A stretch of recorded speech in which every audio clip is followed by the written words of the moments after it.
Assalamualaikum warahmatullahi wabarakatuh. Selamat datang semuanya di podcast seminar Psikologi Islam dari kami, Fakultas Psikologi Universitas Islam Riau.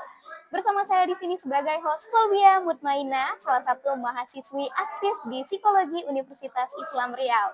Nah, hari ini teman-teman semua kita bakalan membahas tentang topik yang sangat amat keren dan juga masih bernuansa Islam, yaitu berkenalan dengan teori psikologi Islam di mana akal, hati, dan nafsu saling ngobrol. Nah, di sini kita kedatangan dua narasumber yang akan membahas topik yang sangat amat keren hari ini ya teman-teman. Nah, di sini kita mungkin boleh nih kenalan dulu. Selain kita bakal ngobrol santai, kita juga di sini memiliki makna yang mungkin teman-teman dapat pelajari di rumah. Nah, sebelumnya mungkin boleh kita kenalan dulu sama narasumber kita pada hari ini. Halo. Halo. Oke, boleh nih kenalan dulu siapa namanya? Halo semuanya. Perkenalkan, aku Aulia Mardia. Saat ini sedang menempuh pendidikan S1 nih di salah satu universitas di Riau. Dan kebetulan aku suka bahas nih tentang keseimbangan jiwa dan juga spiritual. Iya. Oke, nah tadi kita udah denger nih, ini namanya Aulia. Mungkin boleh kita panggil Kak Aulia ya. Oke. Oke, sebelahnya boleh nih kenalan dulu kita. Halo, aku Nur Hikmah dari Psikologi. Saat ini aku suka lagi bahas sejarah dan asal-usul teori psikologi, termasuk dalam psikologi Islam. Oke, baik teman-teman semua. Mungkin tanpa nunggu waktu lebih lama lagi, kita bakalan dengerin langsung aja nih penyampaian materi mengenai psikologi Islam menurut kakak-kakak yang udah hadir pada hari ini. Nah, mungkin boleh nih, teman-teman semua pasti sering dengar yang namanya psikologi Islam. Apa sih psikologi Islam itu? Mungkin boleh nih dijelasin Kak di sini apa itu psikologi Islam biar teman-teman di rumah pada tahu nih apa itu psikologi Islam. Jadi nih menurut aku ya psikologi Islam itu ilmu yang mempelajari tentang jiwa manusia nih. Tapi agak berbeda dengan psikologi barat yang biasa banyak orang kenal kan. Kalau psikologi barat tuh ada sisi pikiran dan juga perilaku. Sedangkan kalau psikologi Islam itu ada aspek spiritualnya, terus ada moralnya dan juga ada di mana kita sebagai manusia bagaimana hubungannya dengan Allah gitu. Jadi lebih holistik, bukan hanya tentang logika, tapi ada hati dan juga ruh di sana. Seperti itu. Oke, mungkin itu tadi sedikit penjelasan dari Kak Aulia ya mengenai psikologi Islam ya dan dapat teman-teman pahami nih di rumah. Nah, mungkin ada nih sedikit tambahan gak nih dari Kak Nurul tentang psikologi Islam gitu?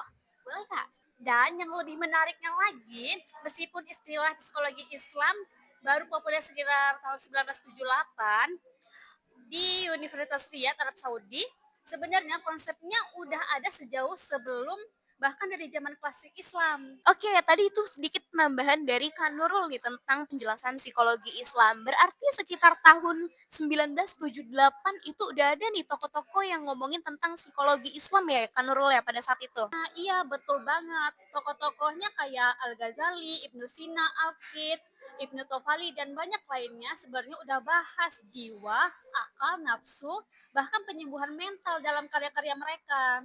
Cuman waktu itu belum disebut psikologi seperti sekarang. Nah, makanya sebenarnya psikologi Islam itu bukanlah hal baru ya.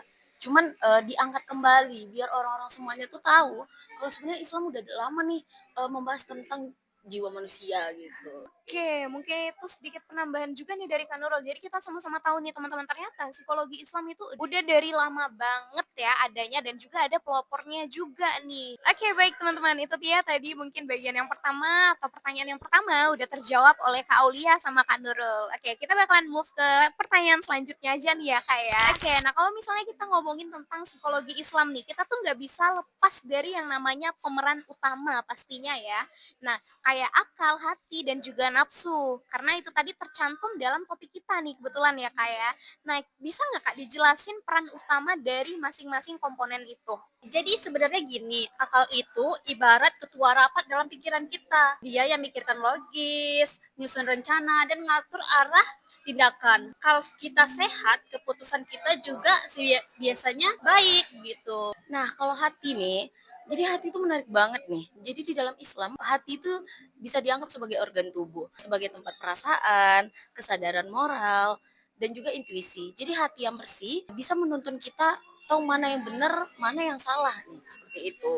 Oke, berarti itu mungkin penjelasannya. Oh ya, mungkin Kakak sedikit lupa nih Kak, kalau misalnya nafsu nih Kak, karena kan kita tuh kayak sering banget nih heboh didengar kata yang namanya nafsu, karena banyak yang mungkin salah kaprah, salah pengertian gitu. Boleh nggak nih, Kak, menurut Kakak tuh gimana tuh penjelasannya dari komponen nafsu ini, Kak? Jadi, seperti ini, nafsu itu dorongan, dan keinginan dasar dari manusia sendiri lah ya. Bisa positif, bisa juga negatif, tergantung, orangnya gitu. Jadi, kalau akal dan hatinya kuat, nafsu bisa jadi energi buat, berbuat baik. Cuman kalau liar itu ya bisa buat kesalahan, seperti itu. Betul banget.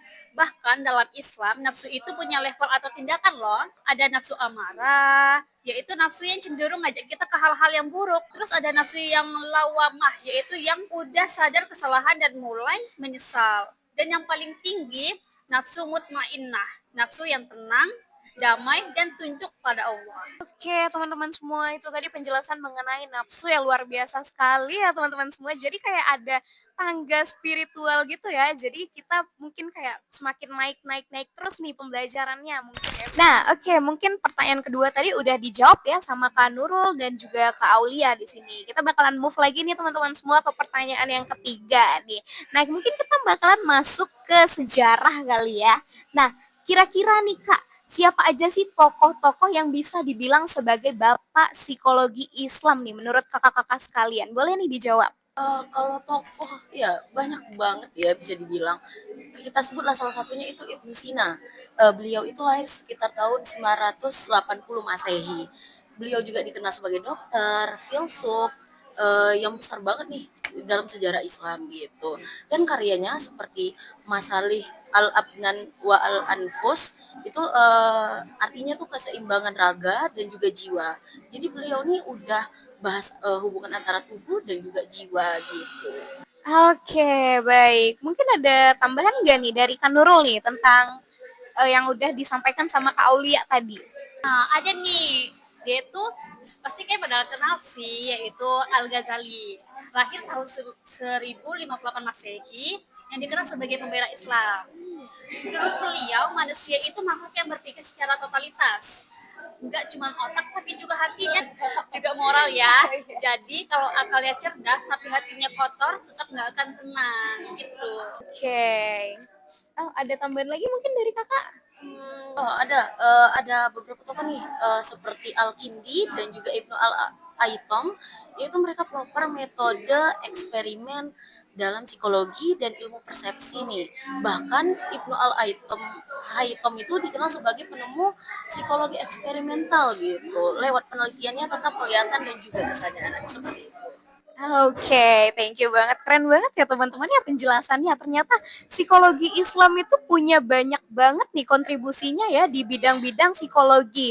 Bahkan mungkin sebelum psikologi barat itu resmi kali ya, udah psikologi Islam duluan yang maju ya. Oke, baik mungkin kita bakalan lanjut ke pertanyaan selanjutnya. Oke, teman-teman semua kita bakalan langsung aja masuk ke pertanyaan yang keempat ya. Oke, kali ini aku bakalan nanya sama Kak Nurul nih ya. Waduh. Oke, nah menurut Kak Nurul nih, kalau misalnya kita bawa psikologi Islam itu ke konteks dunia sekarang nih, gimana sih psikologi Islam itu bisa membantu menjaga kesehatan mental? Apalagi terutama nih kita kan para Gen Z nih, banyak banget yang masalah sama kesehatan mental tuh. Menurut Kak Nurul gimana nih? Sebenarnya banyak banget tahu caranya, yaitu misalnya ya dengan rutin ibadah dan zikir. Itu bisa menenangkan hati, yang menyeimbangkan emosi. Terus ada tafasud, tafakur, yaitu tafakur yaitu dia merefleksikan diri dan merenung tentang hidup. Itu mirip banget dengan biasanya sering kita lakuin, yaitu mindfulness, ya gak sih, gitu gak sih cara bicara ya? Iya, iya. Tapi dalam versi Islam gitu. Oke, aku izin nambahin lain ya. Oke, Jadi boleh. ada juga nih pengendalian nafsu lewat disiplin diri dan kesabaran gitu. Jadi kalau dalam psikologi barat kita kan kenal istilah self control gitu kan. Tapi dalam Islam itu tuh lebih dalam banget, seperti kita juga menyadari bahwa hidup ini ada tujuan spiritual nih seperti itu. Oke, berarti kalau misalnya nih Kak, ada orang yang mungkin kayak mengalami kecemasan, mungkin gangguan kesehatan mental gitu, berarti psikologi Islam ini bisa banget nih dipakai buat jadi penolong gini bagi mereka yang mengalami hal-hal tersebut. Nah, itu bisa banget sebenarnya.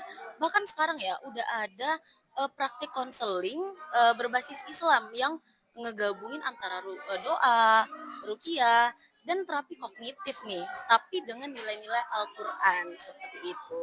Dan yang penting, psikologi Islam itu ngajarin kita buat kembali pada keseimbangan.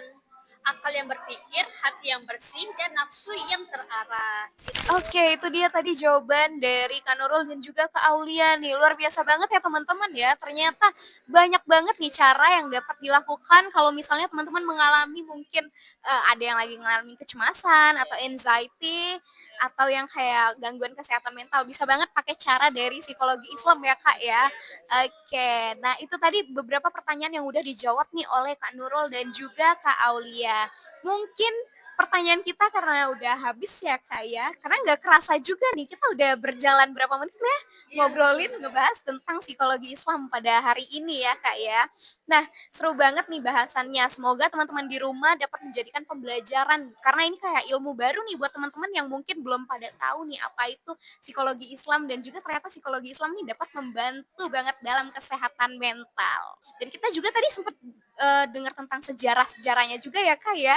Bener banget nih. Jadi semoga ya teman-teman di rumah yang dengerin ini bisa paham nih tentang psikologi Islam itu bukan hal baru ya sebenarnya, tapi bagian dari warisan ilmu Islam yang sangat luar biasa seperti itu. Dan semoga kita semua bisa belajar menyeimbangkan akal, hati, dan nafsu kita supaya hidup kita lebih bermakna, tenang, dan sejahtera. Amin, amin, amin, amin. Semoga teman-teman di rumah juga pada sehat-sehat semua ya mentalnya ya, amin ya. Amin. Oke kalau gitu makasih banget nih buat Kak Aulia dan juga Kak Nurul yang pada hari ini berkesempatan untuk menjadi narasumber dalam mengisi podcast kita Seminar Psikologi Islam mengenai tentang akal, hati dan juga nafsu tentunya. Oke, kalau gitu buat kalian semua jangan lupa selalu menjaga akal, hati dan nafsu teman-teman semua ya. Oke, kalau gitu kita semua di sini pamit undur diri. Saya Kolbia Permaina sebagai host mengucapkan terima kasih sekali lagi dan terima kasih buat teman-teman semua yang sudah mendukung dan juga menonton podcast kita pada hari ini. Dan juga tentunya kita ucapin terima kasih kepada dosen pengampu mata kuliah Seminar Psikologi Islam kepada Bapak Ahmad Hidayat. Oke, mungkin itu aja dari kita. Kita akhiri di sini. Selamat melanjutkan aktivitas Kak Nurul dan Kak Aulia. Dan wassalamualaikum warahmatullahi wabarakatuh. Waalaikumsalam warahmatullahi wabarakatuh.